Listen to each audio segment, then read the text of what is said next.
Hello neighbors, it's Brad here from eTrailer, and today we are taking a look at installing the Hydrastar Disc Brake Kit with an actuator. This is going to be specifically for tandem axle trailers rated with 6,000 pound axles and a bolt pattern of 6 by 5.5. And today it's going to be on a 2021 Keystone Cougar Fifth Wheel.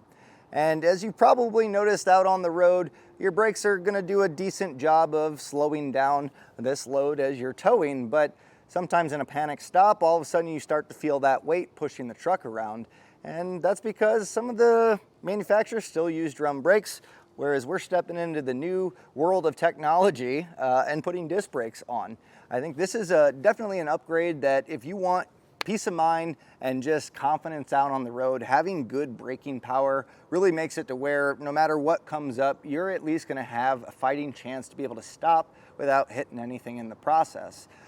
This is a really cool kit because it comes with generally everything that you need to get this installed, and if you've ever done brakes on a car, it's not much different. Your rotors are going to be dacrymat coated, so they're going to hold up long term. Comes with all the lines and the actuator. So really overall, it's going to be a complete kit, and you're going to get stopping distance that's going to be significantly better than drums. You'll probably be able to turn down the gain on that brake controller and still get plenty of bite. So if you're looking at doing a disc brake conversion, I can highly recommend it. I've seen the difference that it makes, and I'm going to walk you through the whole step to show you what's all in the installation, and that way you can do it yourself or decide if maybe this is something you want to get installed elsewhere. Either way, we can see it and it looks really good behind the wheels, but let's pull it into the shop. We'll get a closer look and see what we're tackling. Most manufacturers of RVs and campers kind of just resort to drum brakes, and that's because there's no braking standard when it comes to any RVs or campers, which is pretty crazy to think about. And most people say, well, my towed vehicle is going to be doing a lot of the braking, and those electric brakes are just going to kind of help that. But when you have something that weighs a decent amount of weight and you need to panic stop, no matter how much those electric brakes are working, they really just don't have the bite power that you can get with a disc. So let this be able to really stop along with your truck. It's going to give you confidence, because there's a lot of people out there on the road that it's already scary enough driving a vehicle, let alone a fifth wheel. And when people cut in front of you and you hit the brakes, you want to make sure that you're stopping. So disc brakes, this is kind of becoming the new trend for a lot of people. We see plenty of our neighbors really going with the disc brake conversion, and for good reason. It's a better, newer technology that should be on a lot of trailers, but it's not. So this is going to give you that peace of mind, safety, and honestly, most people with drum brakes, if I ask them, when's the last time you've taken a look at the shoes, they don't know. More times than not, they're not really pulling it apart to look. I like disc brakes personally because if you're pulling off your wheels, you can take a look at the pads pretty quickly and know if you need to replace them. But the main thing is the performance. It really is night and day difference as far as stopping power and the distance to stop. So that I think is well worth it, especially if you're putting a lot of miles out there on the road, you're traveling the whole US. You see plenty of people out there and not driving safely. So having confidence with braking is one of an upgrade I've done to all my cars, and I think it's one that you will be very happy with on your camper. The hardest part, I think, is going to be, making sure that you have a place to be able to jack this up, to get the wheels off, to do all the work. So if you keep your camper at a storage lot or something, it may be a little bit difficult to do. So for DIYers, I'm going to walk you through step by step, and that way you can get this installed. But if you watch this video and decide, you know what, I don't have the time, the place, the tools, or even the want to do that, I completely understand. But if you're on this page, you're already starting to figure out that you want to upgrade your brakes. And I think going with a disc brake is totally worth it, just for that peace of mind. And don't let the installation scare you off from having that confidence out on the road. So if that's the case, you can use our dealer locator. You'll simply put in your zip code. You'll find a list of shops close to you that can get this installed, as well as any of your other components while you're there. That way you don't have to worry about the install. You can show up and your camper is going to be ready to go with new brakes. And I think the first couple times you use the brakes, you're going to be blown away at what you didn't have before. So with that being said, let's take a look at that installation. So with our wheels and tires off, our next step is going to be removing our drum brakes. So it's actually pretty easy. There is going to be some hardware that we're going to want to keep throughout the process. Now, something I will recommend, you're going to be dealing with a lot of brake dust as well as grease. Quite a few pairs of nitrile gloves will go a long way. Also some shop towels. You're going to be using those quite a bit, and also have your grease on hand. So the first thing we're going to attack is our grease cap. So with these, normally just a dead blow. If you can start to kind of knock on these a little, you can get a gap, and either a little pry or a flathead screwdriver, if you can kind of get under here and just kind of work around the edges, it should pop off fairly easily. And if you can't get that lip, you can pull off the Easy Lube cap and pry from that side as well, but generally we can get it off like this. Now, we will be reusing this, so we'll just keep this handy.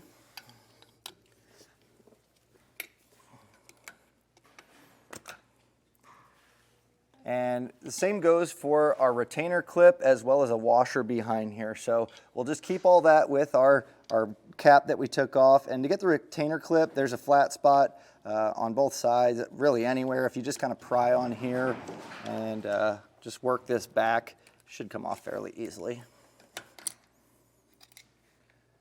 And then that washer is, it's set behind our nut. So the nut, believe it or not, you should be able to just get this off by hand. If you need to, you may have a socket that's large enough. You don't necessarily need it, but it's 1.5 inches.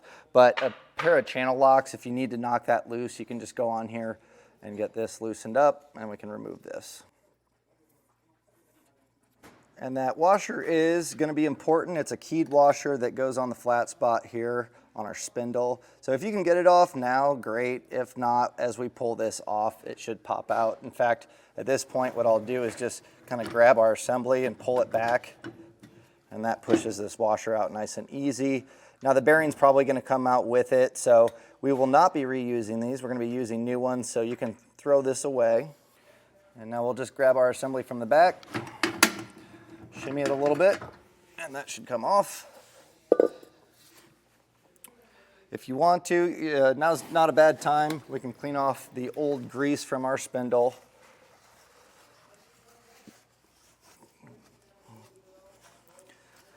And that's just going to make it a little bit cleaner.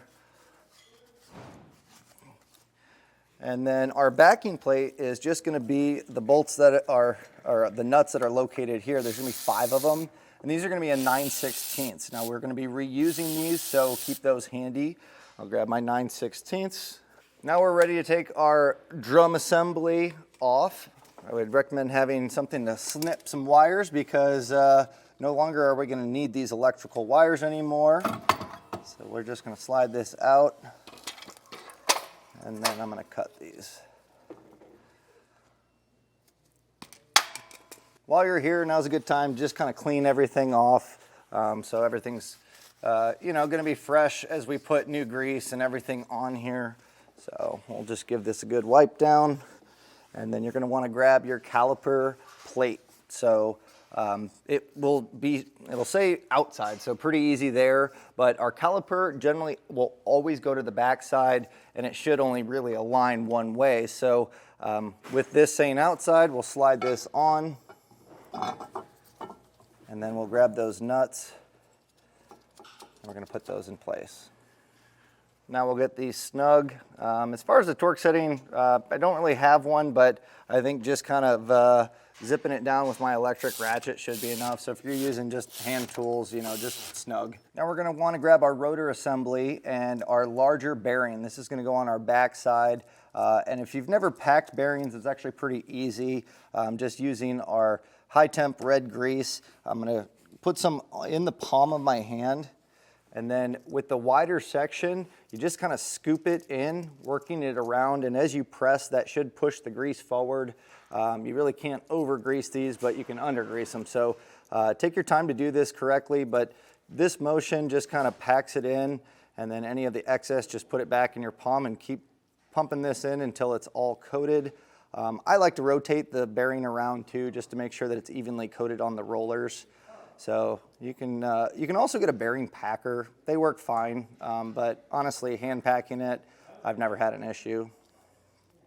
And you know, if you properly packed it, it should start to kind of pop out on this inside. So you can see our roller and a little bit of grease popping through. But as you pack this more and more, we should have that start to kind of push out a little bit. So it may take a little bit, but just make sure you're doing this for all of your bearings.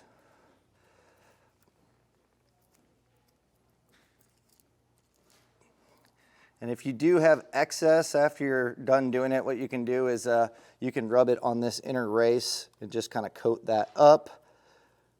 And the same goes for our spindle. So you're going to have extra residual grease here. So once you get that, you can just kind of rub that on the spindle. So now that we have this bearing all packed, I put this in the inner race and I just try to spin it around. Just again, to coat those rotors. It's sometimes easier to just kind of use the race here instead of just doing it by hand. So pretty happy with that overall. The next thing we're going to want to do is grab our seal. I'm going to wipe down these edges, and with our seal we're going to want our dead blow hammer and something flat to knock that in, preferably a piece of wood. So with our seal, now you got to be real careful with these because they can bend and this can compromise the seal and have grease leaking out. So you really want to just make sure you do this right the first time because you kind of get one shot here. Otherwise, if you have to pop it out, you're going to be damaging the seal in the process. So first thing, I try to get it all somewhat squared up at the top. You don't have to press it in per se. And you can use, I've seen people use a hole saw with a handle on it, just a flat part, something flat to cover this whole section that you can hammer it down. But I, just over time working on vehicles, I've used just a block of wood. Now just take your time, light is good. We just want to slightly drive this in. You can see there, that didn't work out well. So luckily we didn't go too far, because what we're looking for is this seal to be pretty well flush with the backside here on our rotor. So light taps.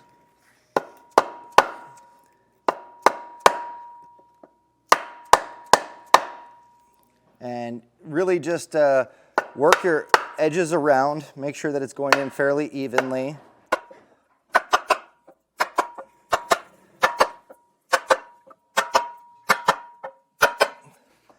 And what I look for, I'm a little bit raised on this section versus the face here. Here it's about flush. So you're going to have a few high and low spots. So here's my nice flush area, but as I go around, I'm going to find those high spots. And I like a piece of wood just like this because you can kind of slowly get that edge on there. Again, light pressure with a dead blow. No need to get crazy here. So that's nice and flush. As I go around, I have a high spot here. So I'll just knock that in. And pretty happy with that overall. So at this point, if you haven't already pre-greased your spindle, go ahead and do that. Just that way it's less that we have to pump through. And pre-greasing it, just make sure that it's got nice even coverage. Now it should go without saying, if you've done brakes on a car, it's going to be similar. Don't touch the face of the rotor. I put on fresh gloves as I'm putting this on. I highly suggest you doing the same. You could use, if you do get it smudged on here, use some brake parts cleaner, but you want the face of this to be clean and free of grease. That way our pads can get that friction to be able to stop. So we'll just slide this on. And then from here, we're going to grab our smaller bearing and we're going to pack that and put it in place. So same concept as our other bearing, we'll just pack this by hand. And be careful with your bearings. If you drop these, they can dent very easily and then they're not going to want to spin. So be careful with these, don't just throw the bag around. Now we'll take our bearing and we're going to put this in place.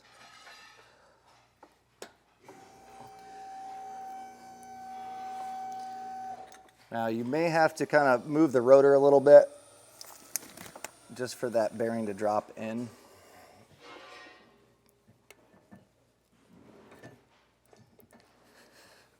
And it doesn't have to be pressed in all the way. We're going to be taking care of that once we get our hardware in. But having it set back like that, that's going to allow us to get our washer in place. So It is keyed, as you probably saw previous, so we can put that on. I'm going to clean mine off just to get some of that old grease. And then we'll grab our axle nut. I'm going to clean this off as well. And we're going to use this to get everything to press together. So even though you drew everything in, we want to make sure everything's tightened down and those bearings are seated properly. And so we'll take our nut and we're going to thread this on.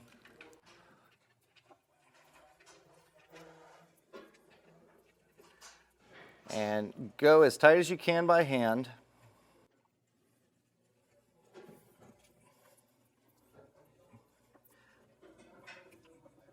And once you can't get any more with your hands, there's two different options. So what I'm going to be using is the socket since I have it. And normally we crank these down as far as like a torque setting, like 50 foot-pounds is normally enough to get everything drawn in, and then we're going to back it out. But if you're doing this with a pair of channel locks, just crank it down until you can't tighten it anymore, and it probably should be good. Now, if you want to know if you have it exactly where it needs to be, generally what I look for is once this is tightened down, you shouldn't be able to spin your rotor. It's going to be too compressed to do that, and that's why we back the nut off. So now that it's tight and everything's seated, I'm just going to back this off a little bit. And honestly, it should be about still able to be moved with your hands, and that's just going to make sure that it can free rotate. So as we check this with our hands, you can see I'm going to just kind of tighten this back down.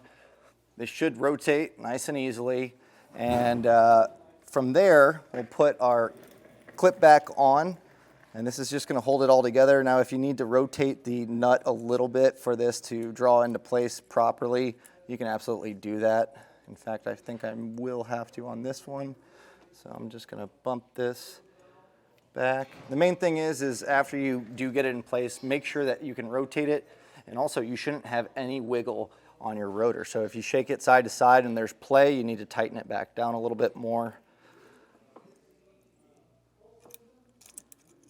And this can be a little tricky. There's no perfect way to get this set, but it should draw in, sit flush. So at this point, what I'm going to do is grab my grease gun. We're going to hit this zerk, just kind of give it a couple pumps, and as you do it, rotate this around so that grease gets spread evenly throughout our assembly.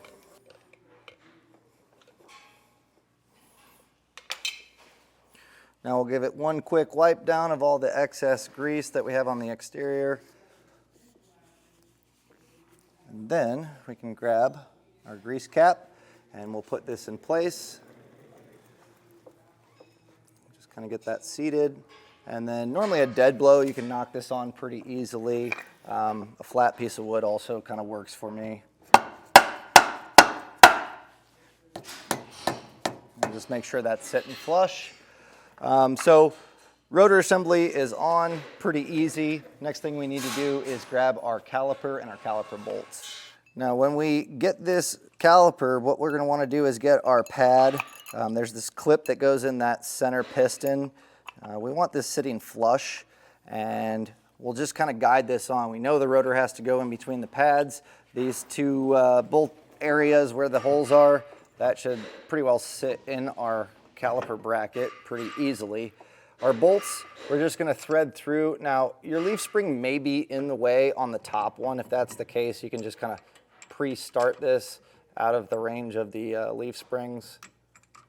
Just have that set. And then you may need to move it around a little bit. It should thread in pretty easily by hand, so we'll get them both started. Top and bottom.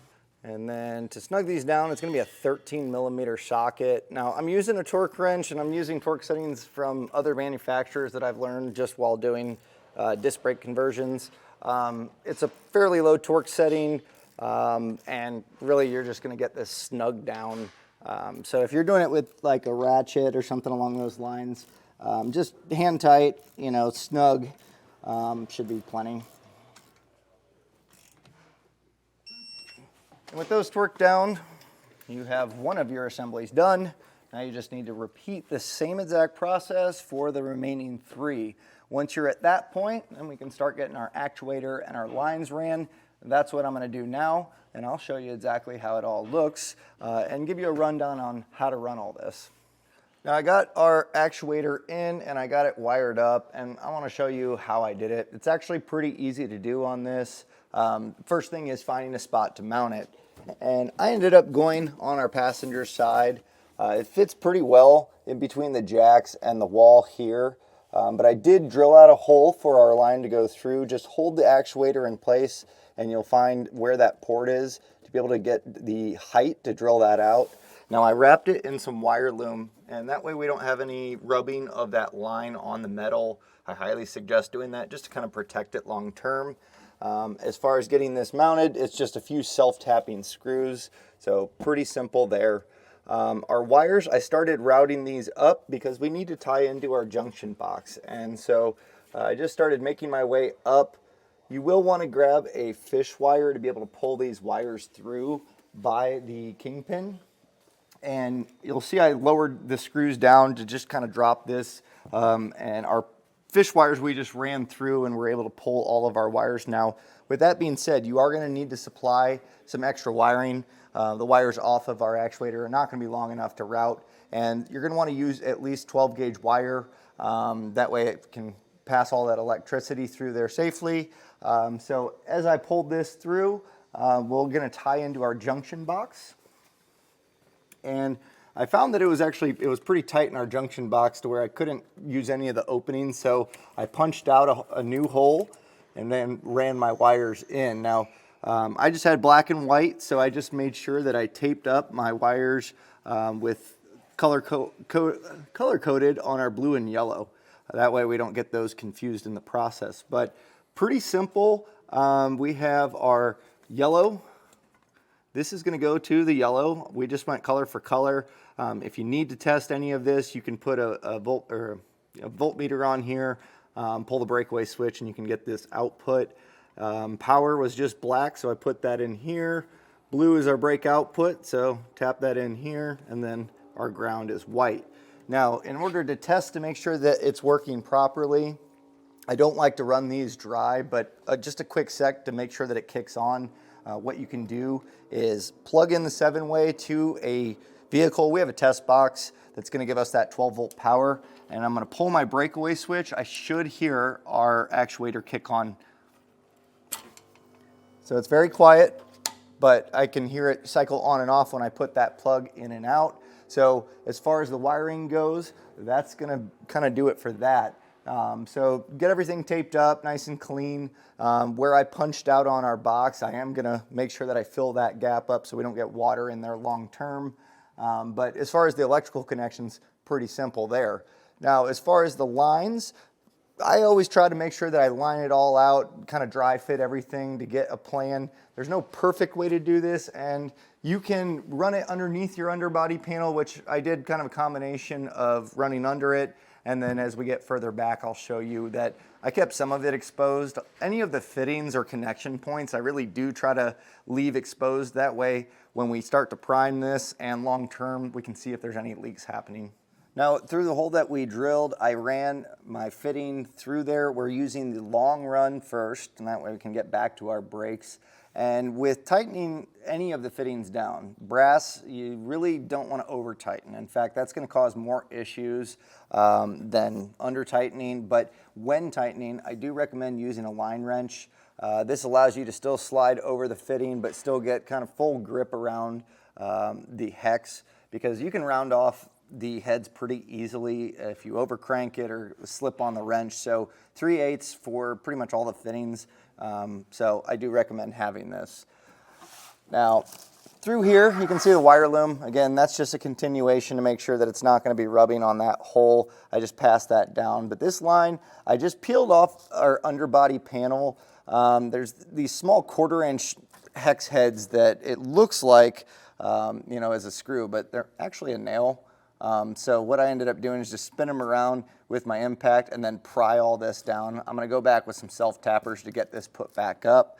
But along this whole edge, I was able to pop it down and then just tuck our line in here. There's not a whole lot that it can rub on, and as you can see, the factory wiring under there is kind of a mess anyway, but the main thing is we're not going to be rubbing against anything metal, and this is just going to keep it protected. Going down the road, we don't have to worry about anything hitting it. Now, there is a brace that I did mount. You'll see that you do have some clips that they'll give you as well as self-tapping screws. So I just mounted that up, and as we look further down, we had quite a bit of excess line, so I just coiled that up. That shouldn't cause any issues there. And then we make our first real junction at the passenger front tire. So let's hop underneath and I'll show you how I routed everything. So I cut a small slit here in the underbody panel and have my line going through here. This is where we went to our 4-way manifold or junction that we have here, or union, I guess you'd say. And let's just focus on this side first. So as this line goes in, I was able to use a self-tapping screw to mount this up into the frame. So that way it's going to be nice and tight. If I was to do it all over again, I'd put a spacer under here. It'll make it a lot easier to get those line wrenches on the hexes as you tighten them down. It's just a little bit tight here. So direct shot here goes to our hose line that runs to our caliper. So same thing, we just route this down. Make sure that it's not going to get bound up in anything suspension-wise. We have the Roadmaster Comfort Ride here, so ours may look a little bit different than your traditional style, but this just runs down and feeds into, there's a red cap normally on the caliper. You'll just peel that off and then feed your line in. And anytime when you're making these connections, just slide the fitting all the way down and thread by hand. Take your time, get it threaded nicely, and then you can start tightening it. And then just anything that could be loose long term, use the clips that it comes with to kind of mount this up. So frame rails here. There's also a brace that runs across this whole thing, so just something to keep in mind as we run these over. So this covers our passenger front, and then as far as the passenger back, it's going to be this line that I routed. I did have excess, so I just coiled this up. You can use a bender. In fact, I mean, you can use your hands. Just make sure you're not putting tight kinks on any of this. If you've ever worked with brake line before, you know that you can pinch it and kink it, and that's going to cause a lot of issues. So just make sure that when you're making bends that they're nice and smooth and that the fluid could still flow through there. So this just runs back. Again, with the Comfort Ride, this is going to be a little bit different, but I just kind of ran this down. You could run this under the underbody panel, completely up to you.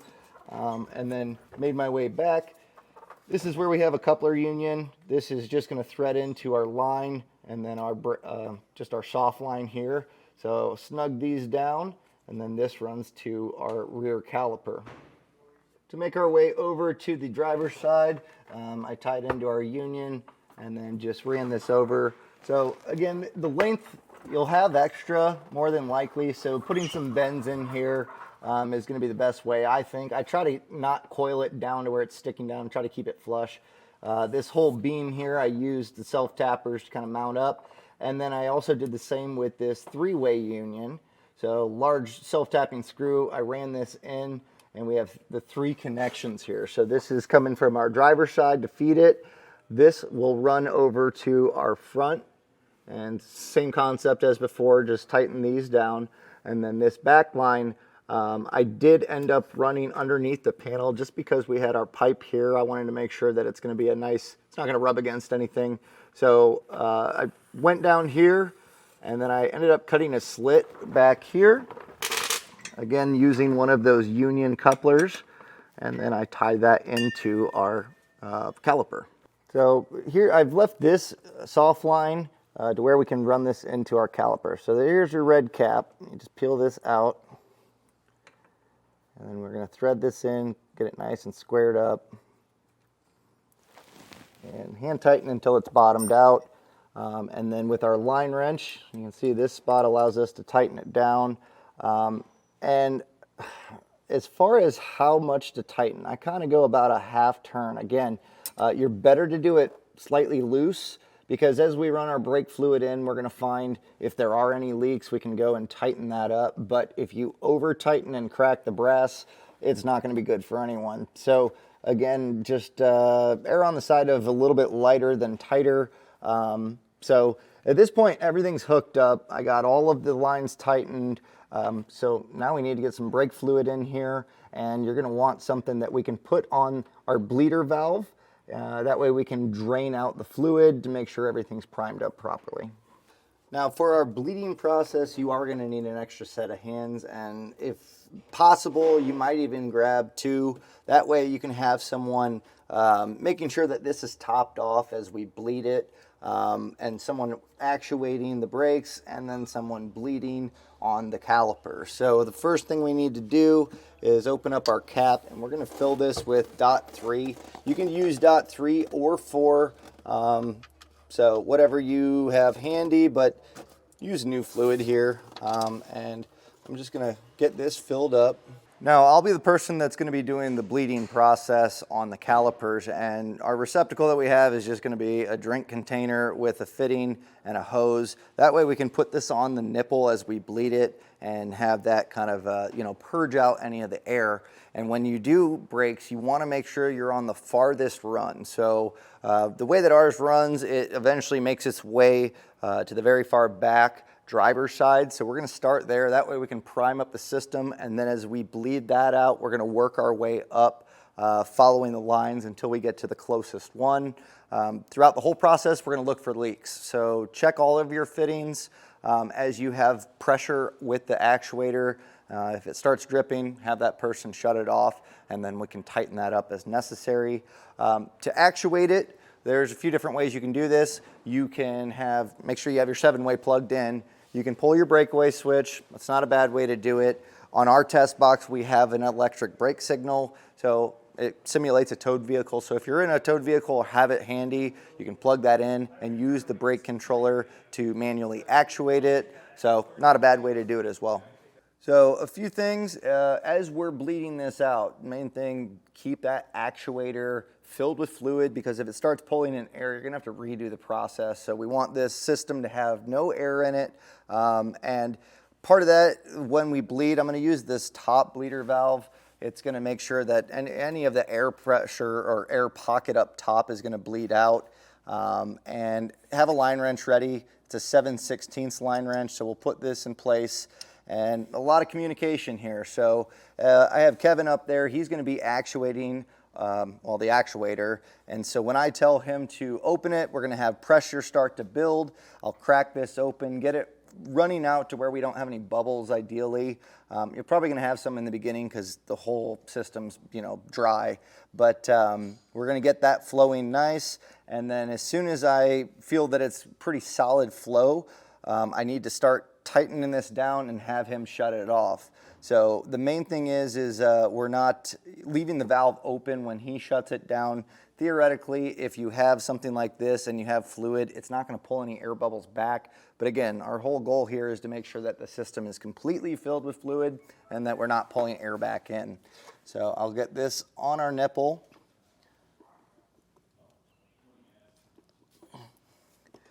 And then I'll have Kevin fire up the actuator, and we should start to see fluid coming in. So I am going to crack this for now so it has a vent for it to run through. And there's a lot of pressure. So now I did kick on the pressure and I did find a few leaks, and that's kind of to be expected to a certain extent. So if you have those leaks, you just go through, tighten those down a little bit. Something I found is our unions here. When you go to tighten them, put a 1/2-inch wrench on the barrel and then a 3/8 to tighten it, just to make sure it's nice and snug and you're not twisting it one way or the other. So I found that I had 3 leaks, so don't be surprised if you do. But again, just go back, tighten those down. You can kick that on for a little bit, the actuator, and double check. All that pressure should find the leaks pretty quickly. So make sure that that's all set before we really start to bleed this out, because if you do have any leaks, you know, that's again a spot that potentially air can pull back in. We just want to make sure that we have a nice solid system. So with that all purged and we got, or at least pressurized, and we found our leaks, I tightened those up. Now we can really start bleeding out each of them. So again, we'll start rear, we'll work our way front, and then we're going to go to the back corner and then the one that's closest to the actuator. Now when bleeding this too, what I'd recommend doing so we don't loosen the fitting is have your 7/16 just on here, and then the bleeding portion will be done with a 5/16 just on this small section. So just have that ready as that person's going to hit the actuator. We'll crack this open by going counterclockwise. We'll get that fluid going and then tighten it up. So all those bubbles that you see, that's air pushing through. So we're going to keep this going until we get a nice steady flow. Once you do one purge, I would recommend double checking the actuator, top it off as necessary, and then we'll crack it one more time. We'll really allow those bubbles to kind of settle. Once we get this one primed, it is important, just make sure that you're doing a good job on each of the bleeding. You're not letting that run dry, because if we do get air in the system, it can kind of go everywhere. So you'll have to redo the process. Now, once you're happy, there's no air bubbles coming out when you bleed it. Best thing now is make sure that everything's attached how you want it. You know, if you need to put those brackets in place, you can absolutely do that. But we'll just tidy everything up. We're going to get our underbody panel put up, clean up our wiring, just kind of do, you know, just making it look finished. But as far as getting the brakes installed, we're pretty well done. So something I would recommend after you get everything back together and you're going to go out on the road, the first couple times those pads need to kind of burn in a little bit. So I recommend doing a bed-in process. So get up to speed and then drag those brakes. They should maybe at first not feel like they're doing a whole lot. That's normal. But as you start to do it, you can be pretty aggressive on your brake controller. But just kind of smash that. You know, really burn those brakes in. That bed-in process will make sure that the surfaces of the pads are going to adhere to the rotor perfectly, and you're going to get the best braking performance long term. So also with that being said, as you go out, those brakes aren't going to be great right out the gate. So don't try to do any main driving until you get them bedded in and you're happy with the performance. Beyond that, hopefully you're going to enjoy your new stopping power from your brand new disc brake conversion. And that was a look and installation of the Hydrastar Disc Brake Kit with actuator for 6,000-pound axles with a bolt pattern of 6 by 5.5 on a 2021 Keystone Cougar Fifth Wheel. Hopefully this video was helpful. If you installed this yourself, hopefully I could guide you through that and it made it nice and easy for you. And after the fact, let me know how it worked. Leave a comment. If you have any input on the video, maybe things I could have done better, or if it was helpful, please leave those in the comments as well. Our goal is to really make the best videos possible for neighbors like you so you can tackle projects like this and feel more confident while having disc brakes on your fifth wheel. With that being said, my name's Brad. Thanks for joining us.